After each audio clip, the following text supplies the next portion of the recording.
বিসমিল্লাহির রহমানির রহিম। আজকে আমরা দেখব একটি ম্যাপ আপনি কিভাবে চিনবেন এবং একটি ম্যাপের মধ্যে কি কি থাকে, কি কি তথ্য আপনি একটা ম্যাপে পেতে পারেন এবং একটি ম্যাপ কীভাবে আপনাকে উত্তোলন করতে হবে। একটি ম্যাপে প্রথম থাকবে তার জেলা, থানা বা উপজেলা, মৌজা, মৌজার নাম, মৌজার জেল নাম্বার, যেটা এখানে আমরা দেখতে পাচ্ছি 150, এই জেল নাম্বারটা থাকবে। এবং যদি ওই মৌজা যদি একাধিক সিট থাকে তাহলে প্রত্যেকটা সিটের জন্য আলাদা আলাদা নাম্বার থাকবে, আর সিট 1, 2, 3 ক্রমান্বয়ে থাকবে।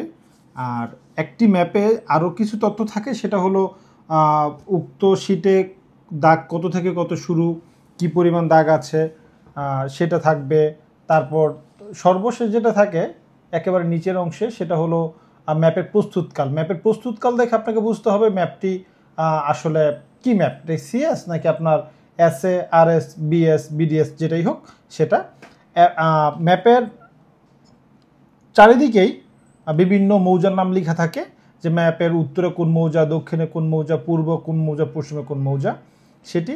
আর অবশ্যই কিন্তু ম্যাপগুলো উত্তর দক্ষিণ অনুযায়ী প্রস্তুত করা হয়। ম্যাপের উপর পাশ উত্তর, নিচে দক্ষিণ, ডানে পূর্ব, বামে পশ্চিম পাশ।